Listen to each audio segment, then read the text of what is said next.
Came home from work, just a normal day.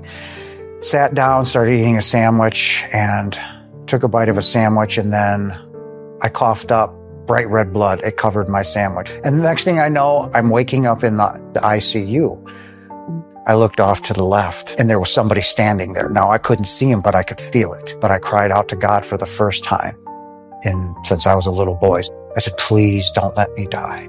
And it was in the middle of that.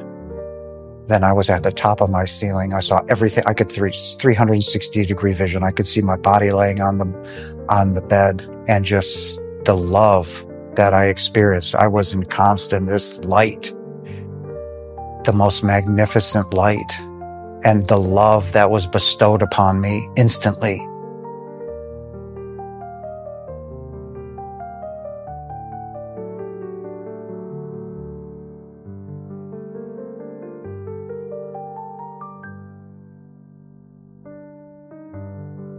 My name is Jason Janis. I had a profound near-death experience on April 2nd of 2020, which profoundly changed my life. I was born in 1970. I grew up Catholic from my grandparents, Catholic upbringing in a Catholic school for 2 years. So the Bible was really forced into me, and I believed what I was being taught. I believed what I was told, that good, bad, right, and wrong, heaven and hell, demons and angels and all of this. And went to Catholic school for 2 years, quintessential altar boy, acting out plays and stuff like that. I grew up in a very abusive household.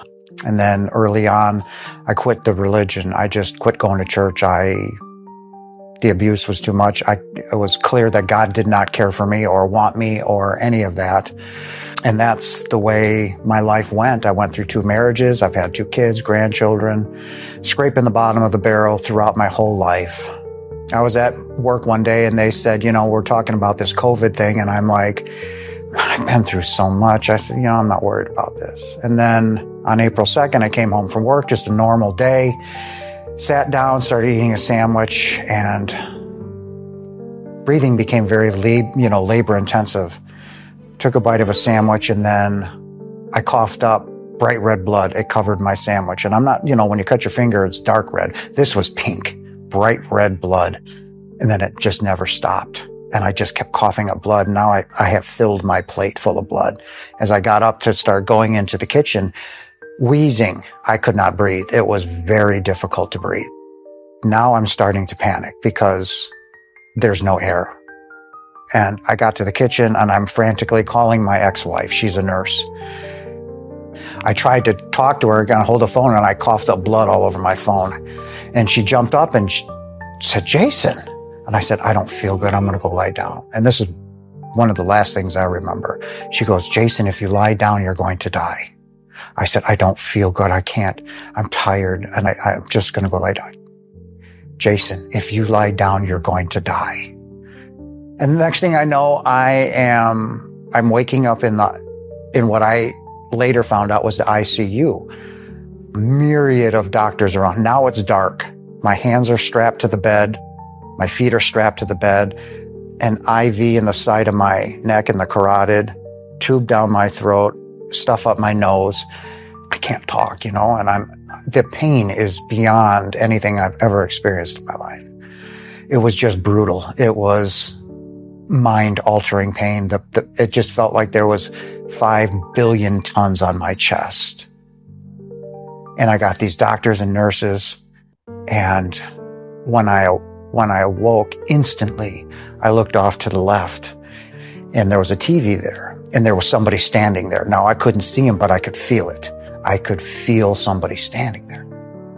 And they're trying to talk to me, and I was just a wreck. I was just in so much pain. I just wanted to sleep.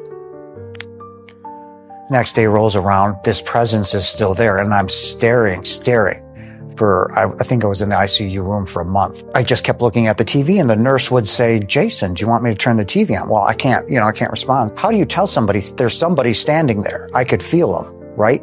I can feel it as clear as I see you across from me. I woke up one day and there was nobody in the room, and I'm staring at this TV, just staring.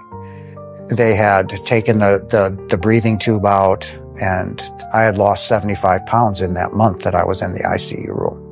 I'm staring at this TV, and I'm on my elbows and I'm shaking uncontrollably. I cannot speak, but I cried out to God for the first time since I was a little boy, since I was 7. I said, please don't let me die. Please don't let me die. I said, I want to see my children. Please don't take my daughters from me, please. I know I abandoned you and Jesus. I said, I'm sorry. I said, I never stopped believing in you, but I had quit having a relationship with you. And for that, I am truly sorry. I said, there was somebody that I love very much. And I said, please don't take her from me. And it was in the middle of that. Then I was at the top of my ceiling. I saw everything. I could 360 degree vision. I could see my body laying on the bed. I could see the nurses. I could see everything. I could see everybody living and dying. I was now seeing through the wall, and I could see in this massive field out in the back every single blade of grass. I could see the serrations in each one of them, the veins, the colors were liquid, and they were flowing.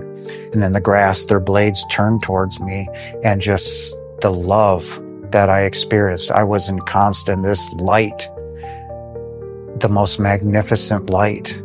And the love that was bestowed upon me instantly, in a trillionth of a second. I knew who was holding me. I knew where I was, and I was loved.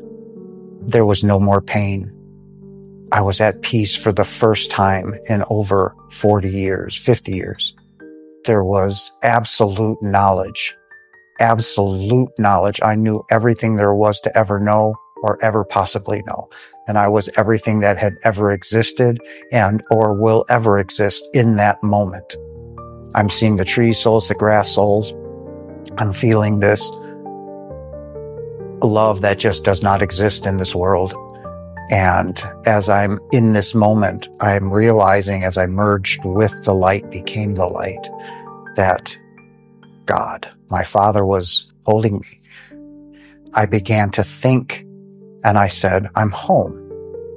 All of this was just instantaneous. And then as I'm just being held and adored by my Father, a thought came into my consciousness. What a beautiful day to die. Like it had been nothing, and it was nothing that this has happened to me before. And how long this took, I don't know. It could have been 10 seconds, 5 hours, 20 hours. I don't know. And then another presence showed up, and it was a phenomenal amount of love bestowed on me. And I know that I recognized that energy instantly. Instantly. It was Jesus. It was Yeshua. And everything was just beautiful. It was perfection. It's just indescribable. Next thing I know, I felt 2 hands, which would be on my soul because my body wasn't there, and I was being gently guided down. My soul was pushed back in by Yeshua or Jesus. And then I felt actual physical hands on my body, and then my body was pushed back down onto the bed, and then I was out like a light, gone. And I woke up again at some point later, I don't know, nurses frantically doctors now in there, frantically trying to wake me up. I immediately looked back up to where the TV was, and that presence was gone. We're here, I want no meds, I want nothing. I need everybody to leave the room right now. Like, are you okay? And I'm like, I need you all to leave. In that moment, I was terrified. Like, they're really going to think I'm nuts, right? And I'm like, I cannot tell anybody. So I was in the hospital a little while longer. Then I got discharged. Then I went home. I had no business going home, but I couldn't take care of myself. I figured if I'm going to die, I would much rather die in my own bed. They said, you're not well enough to go home. I said, I don't care. I said, I need to go home. And I wasn't, because I had to have surgery. They found tumors in my lungs that had ruptured, and they pumped out 12 cups of blood. So when I was in there in the ICU, they pumped out 2.8 liters of blood from my lungs. And they said your cause of death was acute respiratory failure, hypoxia. I basically suffocated, drowned. And it was very painful, beyond painful. And I was still feeling those repercussions and just trying to find my feet and figure out what had happened. I became very depressed, very depressed. I had the most profound experience of my life. A few months after my NDE, I was very depressed and I was shouting at God. I'm like, you cannot do this to somebody. When you're out of your body, you just feel love because that's who we are. It's a love that is incomprehensible to any of you that have not had a near-death experience. It just does not exist. And all of a sudden I come back and I feel everybody's pain. I feel their hate, their rage, their anger. And it is truly hard to fit back into a world that doesn't even exist. I'm shouting at him, you can't do this. You picked the wrong person. And then that was when he actually spoke to me. And he said, why not? You are my son. And I fell to my knees and I put my arms up and I said, for all that I am you. It was my acknowledgement when I merged with the light, when I became one with the Father. When you have that realization that your life is never the same. It's never the same. But I have been chosen. That's been my journey so far. So I know more is coming, more is headed my way. It's just a matter of what you call divine timing. And I was told that I am simply here to rest, but I'm being provided for. I believe, I trust, without question, hesitation, or doubt. And that is why people say, what are you doing in California? It's where I'm supposed to be.